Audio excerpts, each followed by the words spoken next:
Vida Teológica. Ouvir, aprender, entender, crescer, evoluir. Vida Teológica. Primeira edição. Com o pastor Roberto Cruvinel. Quem é quem nas Escrituras? Dúvidas da vida cristã e aquelas questões bíblicas difíceis de responder. Vida Teológica.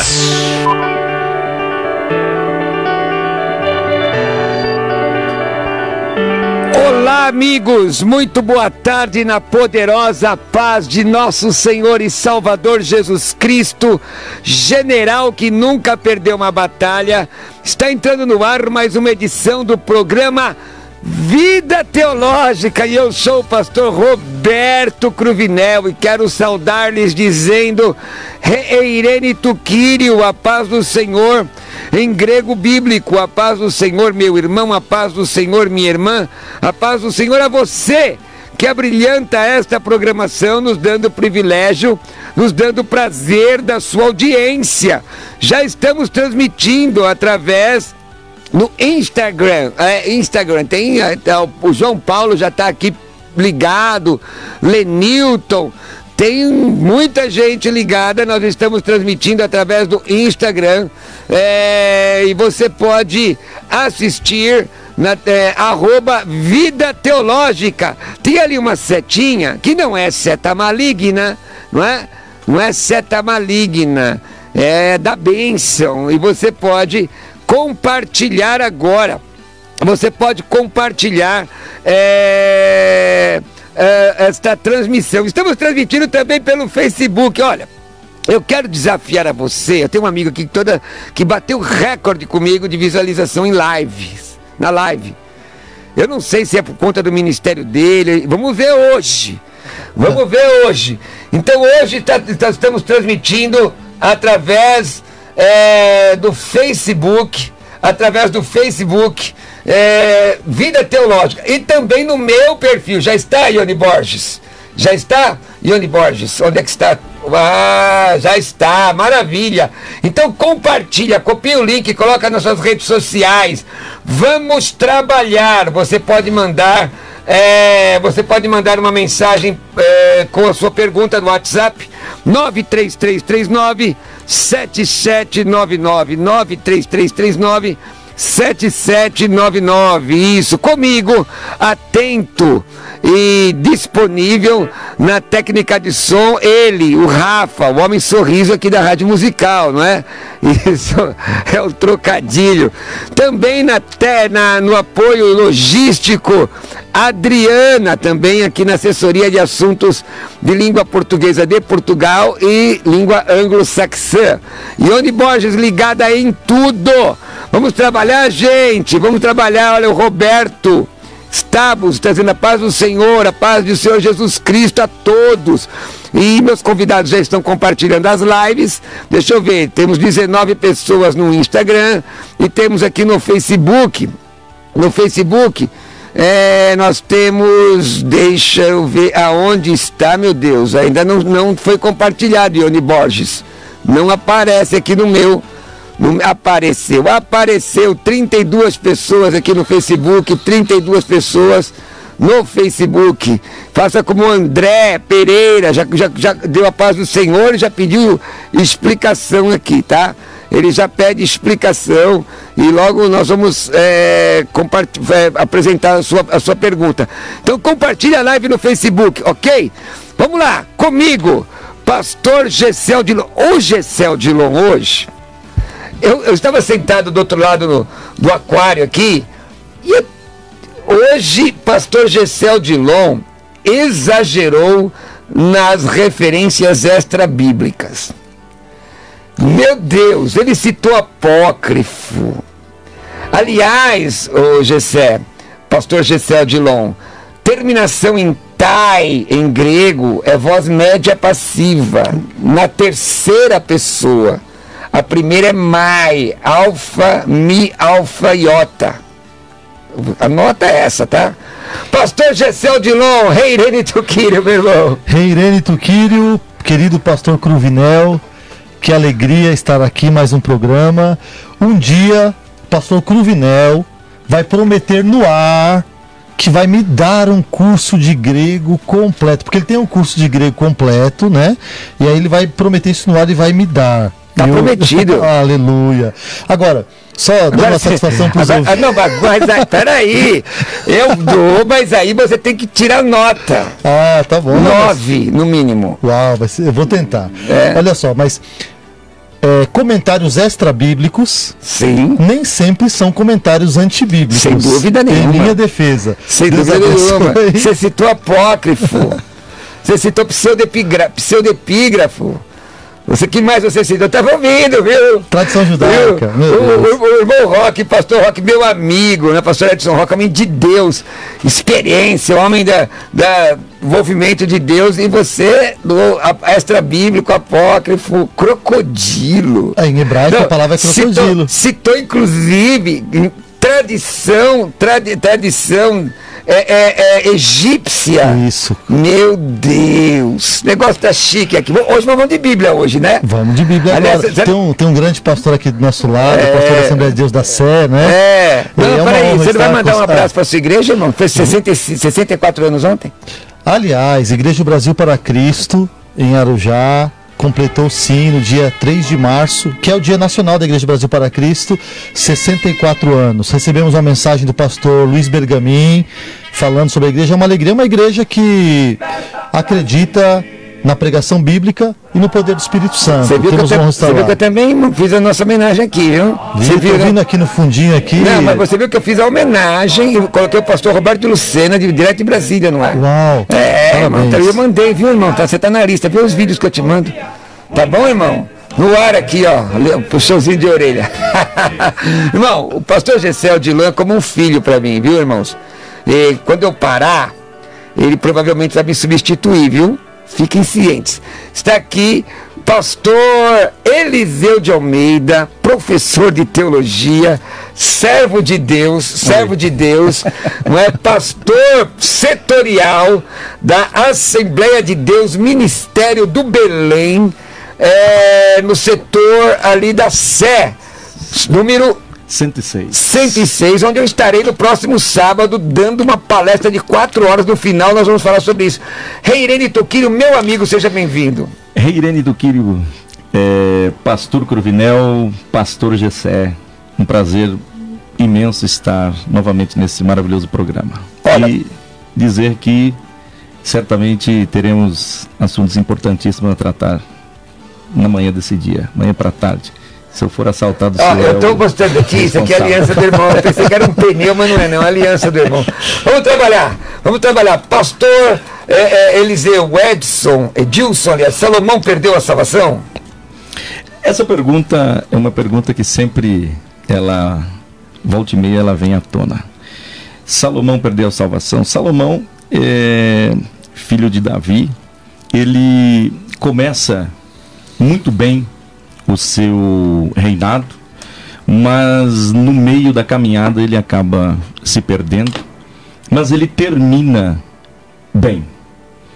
Por que ele termina bem? Porque ele termina, possivelmente uma das suas últimas obras seja a escrita de Eclesiastes, e ele termina como sendo o pregador. Eclesiastes 1, ele se apresenta dizendo: palavras do pregador, filho de Davi, rei de Jerusalém. Vaidade de vaidade, diz o pregador. Vaidade de vaidade, tudo é vaidade. Vaidade, logicamente, não é o que a gente entende hoje por vaidade. Ele está dizendo que tudo é passageiro nesta vida. Tudo que ele fez, tudo que ele viu, tudo que ele viveu, ele entendeu no final da vida que tudo aquilo era passageiro. E eu entendo que ele deixa a sua vaidade, ou seja, a grandeza, para se tornar pregador. No final, no capítulo 12, ele vai também dizer palavras do sábio. No verso de número 10 do capítulo 12, procurou o pregador achar palavras agradáveis, e o escrito é a retidão, palavras de verdade. Então ele acaba sendo acaba os seus dias como sendo um pregador. como sendo um anunciador de tudo de boas novas. de tudo que você tem que guardar, que tem que serve a Deus, né? Ele vai dizer, de tudo que você guardar, guarda o teu coração. Ele termina, aliás, em latim, o texto que o senhor citou é vanita vanitatus et hominia vanitas. Olha, aí vaidade de vaidade, tudo é vaidade, tudo é passageiro. Então, o que Jesus fala? Filho meu, onde está o teu coração? E a pergunta é, ele perdeu a salvação? Acredito eu que isso aí é lógico que pertence a Deus, a questão de salvação, a gente não pode entrar nesse mérito, mas alguém que termina os seus dias, porque ele vai dizer uma questão importante, que melhor é o final de todas as coisas do que o começo. E é interessante que no verso 12 do capítulo 1 também de Eclesiastes, ele vai dizer algo interessante, pastor Cruvinel. Eu, o pregador, fui rei sobre Israel em Jerusalém.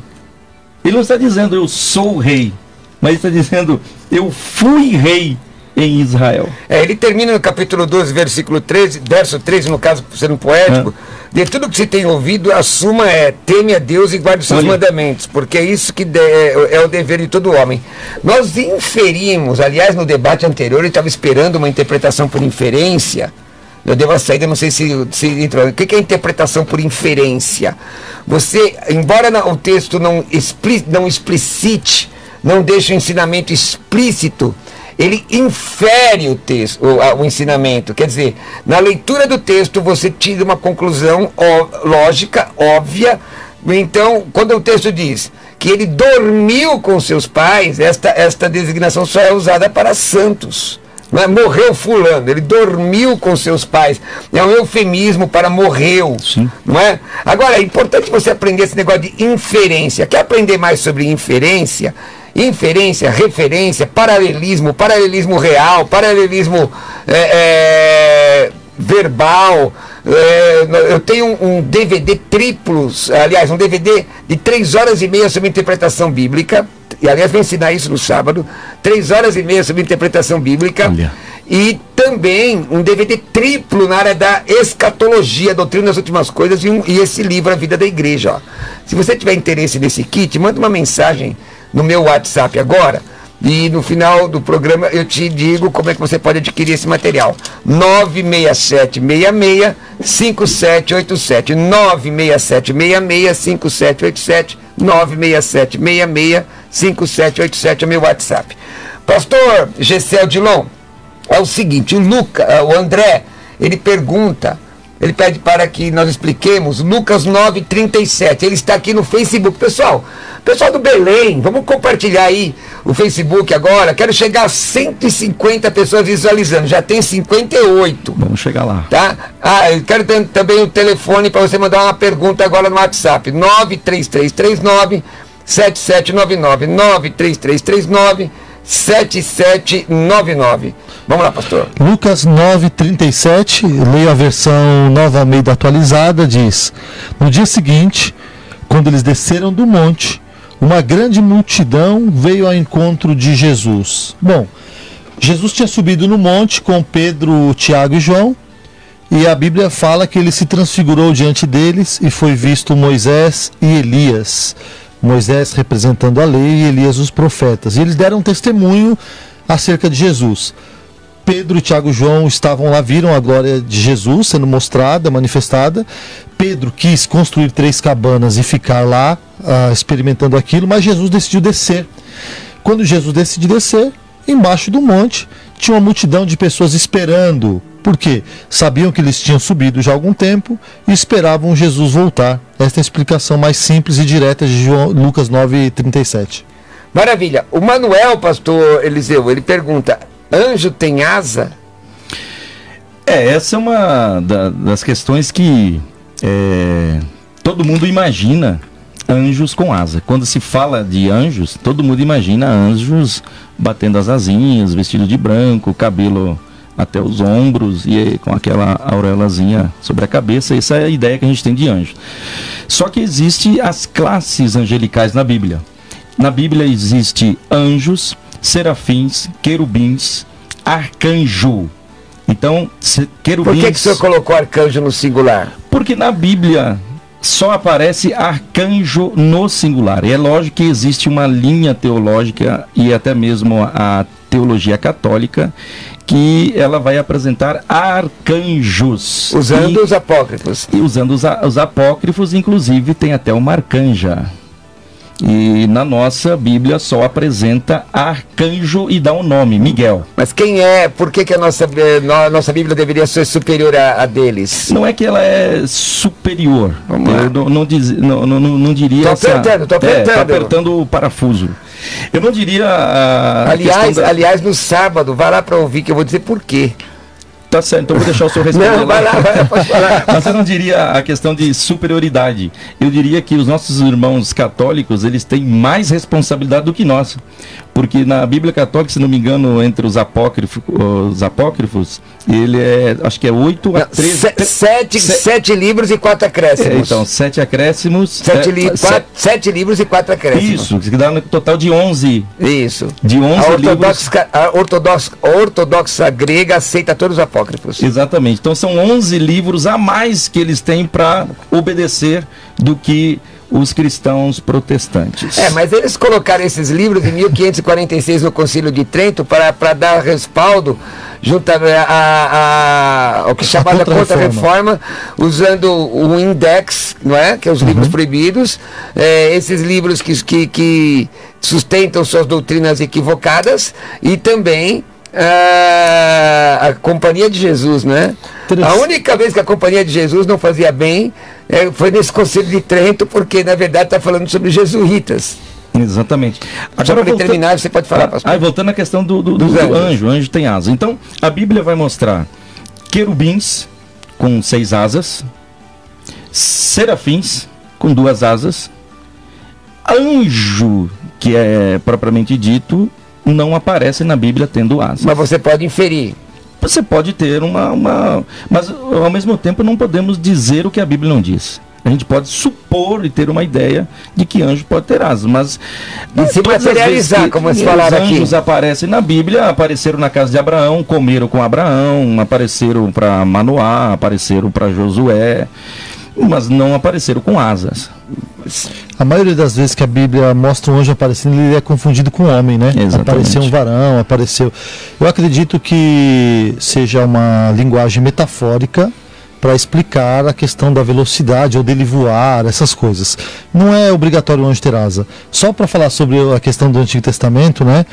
O nosso Antigo Testamento hoje, dos evangélicos, dos protestantes, ele é exatamente o Antigo Testamento ou o livro sagrado dos judeus. Exatamente. Com a diferença que na Bíblia hebraica está dividido em 22 livros, e na nossa os mesmos 22 estão divididos em 39. 39?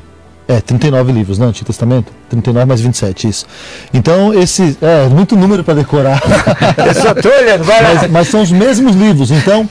A diferença é a compilação. Isso. Então, esse livro de Enoque, que fala o nome dos 7 arcanjos, enfim, esse livro aí, nem o judeu tem ele como um livro sagrado, tem ele como um livro histórico, didático, mas não como um livro sagrado. Sem contar que nem tem livros citados na Bíblia que não são canônicos. A palavra canon, não é canon, não, é canon, significa literalmente vara de medir, mas no sentido religioso é o que serve de norma e regra. Isso é bibliologia, não é nem introdução bíblica, é bibliologia. Agora, apócrifo é não genuíno e espúrio. Os católicos romanos chamam esses livros apócrifos, que eles aceitam, de deuterocanônicos. Deuteros é segundo, canon é inspirar, na verdade, que serve de norma e regra. E vem de telpneustos, né, que é inspiração, né, admite inspiração divina. O que acontece é o seguinte: a Bíblia cita livros, por exemplo, o livro do profeta Ido, são os livros perdidos. Os pseudepígrafos, né? Não, mas a Bíblia cita outros, inclusive. Sim. Por exemplo, a primeira epístola aos Coríntios está perdida. Cartas Laodicenses. Então, eles citam essa literatura, não quer dizer que referenda a literatura. Tá? Sábado vou falar aqui qual a diferença entre texto inspirado e registro inspirado. Qual é a diferença? Existe uma diferença. Tem um irmão aqui falando sobre a CCB, fazendo inclusive uma crítica. Eu acredito que não somos não é aos meus convidados, porque nós não citamos a CCB aqui. Não houve nenhuma pergunta sobre a CCB. Tá ok? Mas tem uma pergunta aqui, pastor, do João Paulo. A Bíblia afirma o teísmo aberto? A Bíblia afirma o teísmo aberto? Como explicar textos onde mostra Deus se arrependendo ou mudando de ideia? Gênesis 6:6, Êxodo 32:14, Isaías 38:1-5. Tá, teísmo aberto é uma forma de explicar Deus na teologia, onde Deus ele deixou o futuro absolutamente nas mãos dos homens, na decisão deles.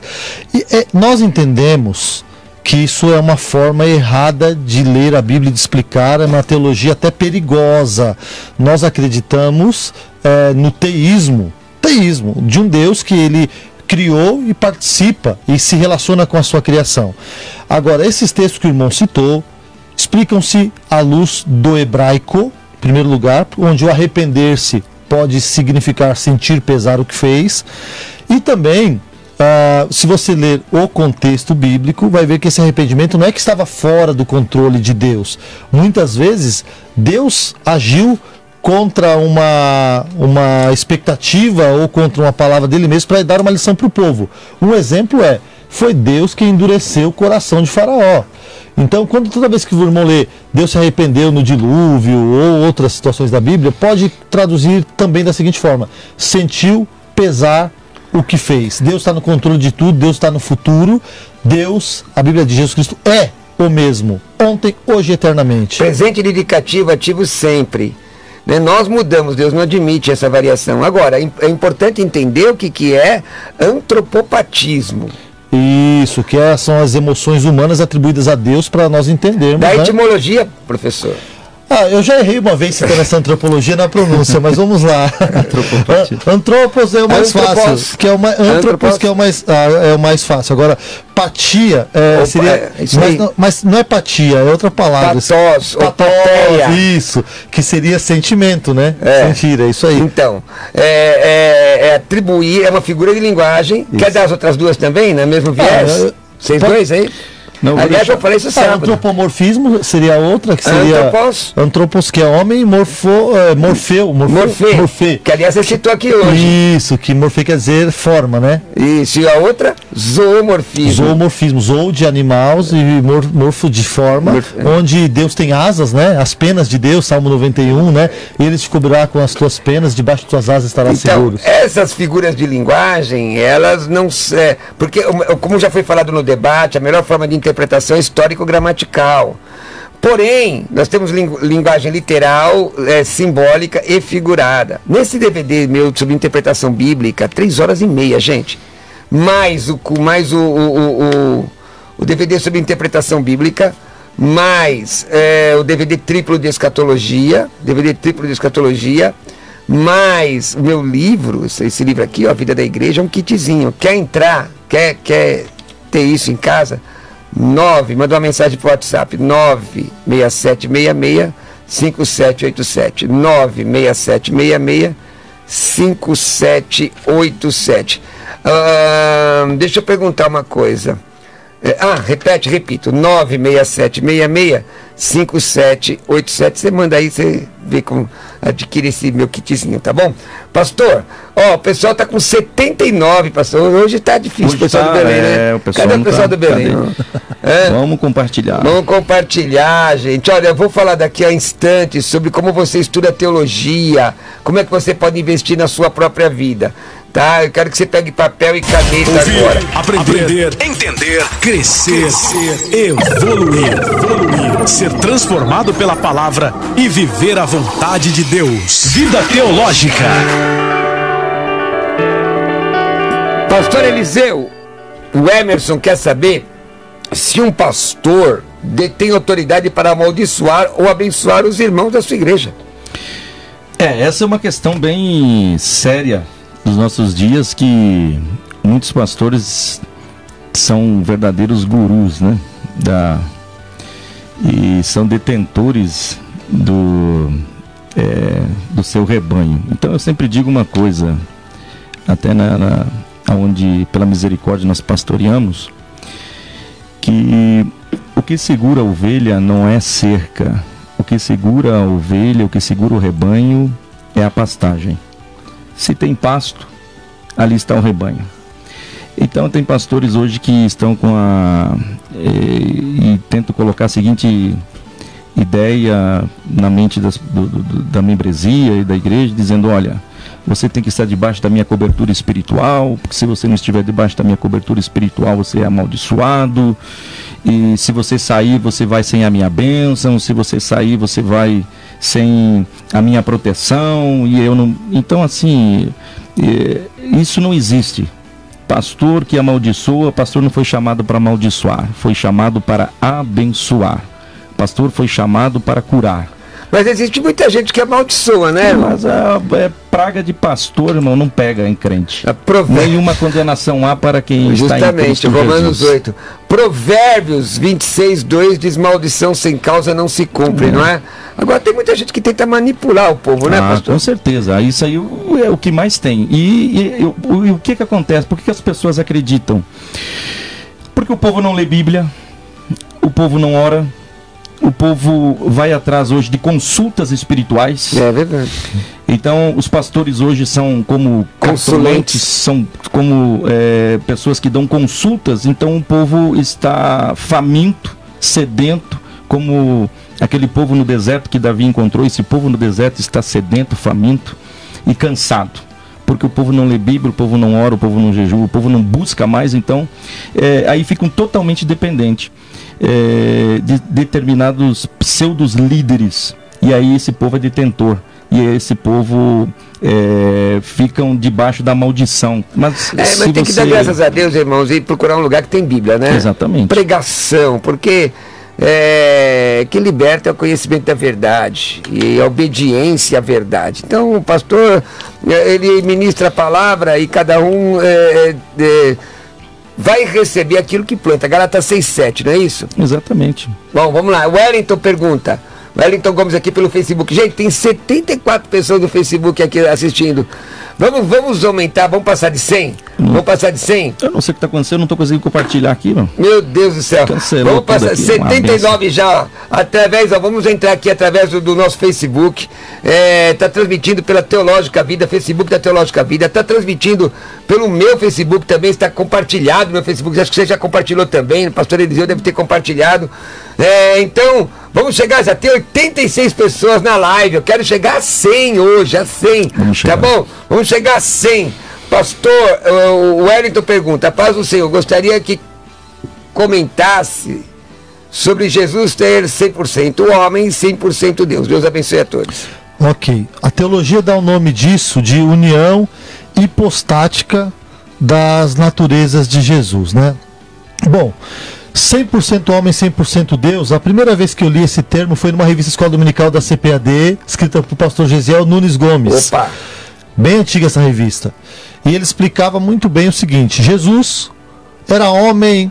Por que era homem? Porque ele nasceu, teve que crescer. A palavra de Deus lhe diz que Jesus teve que crescer em estatura, em conhecimento, em graça para com Deus e com os homens. Jesus cresceu, teve fome, teve sede, chorou.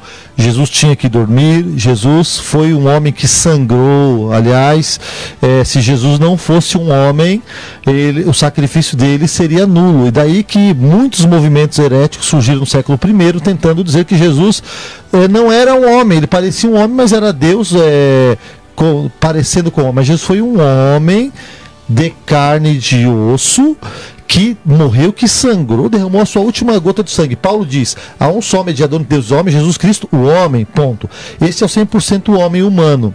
Agora, Paulo também diz: nele habita toda a plenitude da divindade, ou seja, Jesus 100% Deus, com os seus atributos demonstrados durante seu ministério de onipotência, quando dizia: me dado todo o poder nos céus e na terra, de onisciência, quando ele diz, por exemplo, Natanael, eu te vi debaixo da figueira, de onipresença, né, de onisciência, de eternidade, quando ele diz: antes que Abraão existisse, eu sou.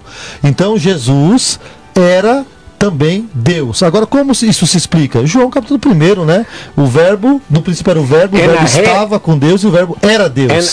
En hologos, kai hologos, en prostonteon. Kai teos, en hologos. Ser Deus é qualidade do verbo. Aliás, sábado vou falar sobre isso também, escrevendo. É muita coisa, né? Aleluia! Pessoal, olha, aqui ó, o Maurício está na live aqui no Instagram. Maurício, impossível ouvir sem um caderno ao lado. Aula top, pastores. Deus os abençoe. Deus, muito obrigado. Hananitipó. Olha aí. Hananitipó é coreano, irmão. Diga Hananitipó. Hananitipó. Deus te abençoe. Vamos falar como aprender Bíblia. Ouvir, aprender, entender, crescer, evoluir. Vida Teológica, primeira edição.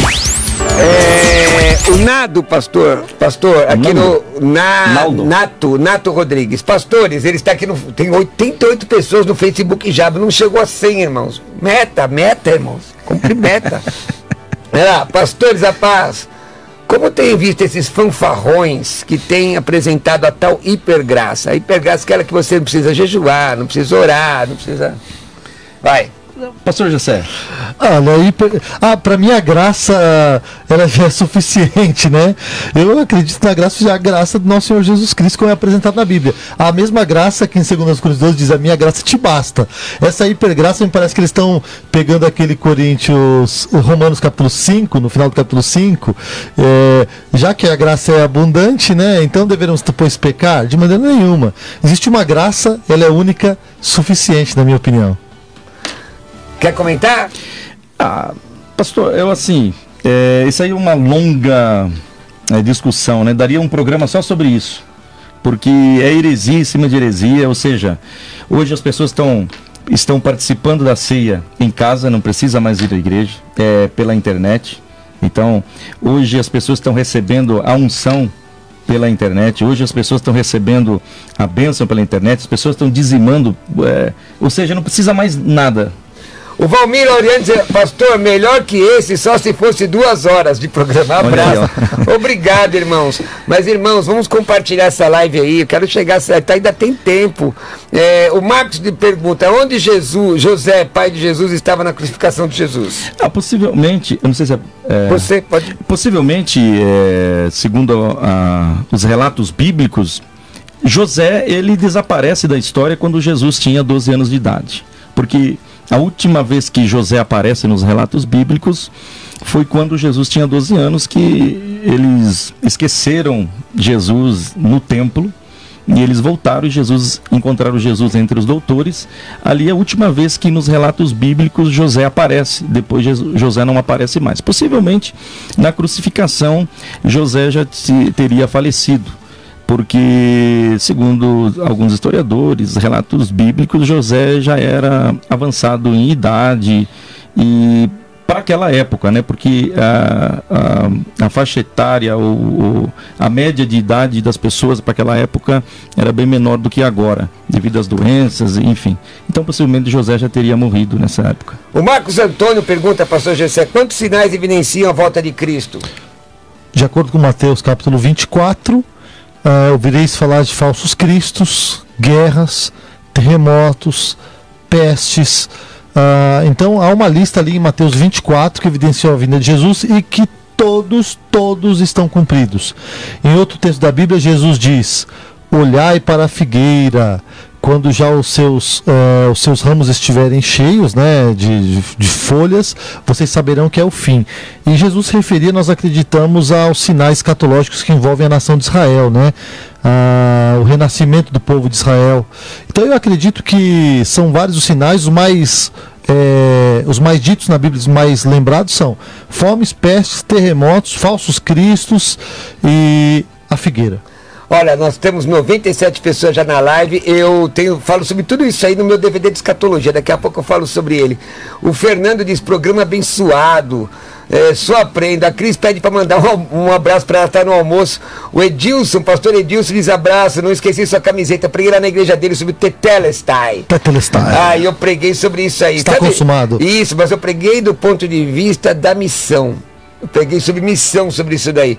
Bom, pessoal, mais um pouquinho de teológica vida para vocês. 100 pessoas agora. Uau, 100, batemos a meta. Aí deu 100. Vamos lá. Ouvir, aprender, entender, crescer, evoluir. Vida Teológica, primeira edição. Vamos lá. Gente, sábado eu vou estar ministrando 4 horas uma conferência. Então, pastor, só tem 1 minuto. Pastor Eliseu de Almeida, pastor setorial do Belém. Pastor, eu posso ir sem gravata lá? Pode. Ou devo ir de terno? Porque o senhor mandar, eu faço. Nesse evento, o senhor pode ir. Nesse evento. No outro, conforme a nossa liturgia, eu vou de palito gravata. Tá. Será um evento para professores e líderes da Escola Bíblica Dominical, obreiros. Nós vamos realizar no dia 7 e 8, então sábado, a partir das 15 horas, o pastor Cruvinel estará ministrando 4 horas. O pessoal está duvidando que o senhor tenha conteúdo para tanto, viu, pastor? Vamos ver quando chegar lá. A expectativa não tem multimídia não, vou escrever no quadro, me arrumei um quadro bem grande. Com certeza, tá lá, já está preparado, o pessoal está colocando aqui, ó, na expectativa desse trabalho, a gente está anunciando. Quem quiser fazer esse curso, como é que ficou? Quem quiser participar dessa palestra, como faz? Dá um telefone. 98458-5306. De novo. 98458-5306. Só entra com a inscrição. Só coloca lá a inscrição, manda e é para inscrição. Só vai entrar com a inscrição. 98458-5306. Isso. Tá na rua Odorico Mendes, 43, na Moca. Obrigado, pastor. Eu que agradeço. Mas você vai ficar... Olha, não vou falar não. Tem surpresa hoje. Hoje às 16 horas tem mais programa, hein? Segunda edição. Pastor Gessel Dilon. Bom, louvo a Deus pela oportunidade de estar aqui com o pastor Roberto Carlos Cruvinel. E um prazer conhecer pessoalmente o pastor Eliseu de Almeida. Não é fácil. Alguém fala assim, talvez fale, pastor setorial da Assembleia de Deus do Belém, ninguém sabe que é muito difícil alguém chegar a ser pastor setorial, né? Tem que ser um homem muito experimentado e eu me sinto honrado de estar ao seu lado hoje, dividindo esse espaço, viu? Alegria. Deus abençoe a todos, Deus abençoe a equipe da Rádio Musical e aos irmãos, e um beijo para a igreja de Arujá. Deus abençoe. Quem quiser te encontrar... escreva no Google Gessel Dilon Rodrigues, vai me achar nas redes sociais, e meu telefone é 11 999 56 1879. Muito bem, irmãos. Pode levar o pastor Gessé lá, viu? Eu recomendo, viu, irmão? Amém. Eu estou preparando o Gessé para me substituir. Olha. Quer dizer, eu estou preparando, já está preparado. Ele é um companheiro agora, né? A gente só está esperando ele morrer, pastor. Obrigado, irmão, mas eu já... Colossenses 3, vós que... Isso vai acontecer daqui a 50 anos. Peraí, vós que estáis mortos. Aí sim, não essa é? morte sim. Mortos, essa morte espiritual pro mal, escondidos com Cristo em Deus. Colossenses 3. Mas, irmãos, é o seguinte, quem quiser me convidar para pregar, ou adquirir o meu kit de escatologia, meu kit teológico, anota meu WhatsApp, 967665787. Vou repetir, 967665787. Convite para pregar, para palestras, ou mesmo adquirir meu kit. Então, eu quero lembrar que agora, dia 7 eu estou na rua Dorico Mendes, 43, na Moca, dando a palestra sobre interpretação bíblica. Telefone para inscrição: 98458-5306. Então, dia 8 eu estou ministrando para adolescentes na Brasil para Cristo de Arujá, Rua Guanabara 155, Jardim Planalto, às 19 horas. No dia 14 eu estou representando o pastor Roberto de Lucena num evento na Vila de Vieiro. Dia 21 eu prego no Brasil para Cristo Sumaré, culto de missões, Avenida João Argento 2031, Jardim Alvorada, Sumaré. Eu prego lá às 18h30. Dia 28 eu prego no Congresso de Adolescentes na rua Heron Domingues 28, Ferrazópolis e São Bernardo do Campo, às 18h30. Tudo isso estará no meu Instagram. Me segue no Instagram, @Roberto Cruvinel, @Roberto Cruvinel. Meu WhatsApp 967665787. Fique na paz.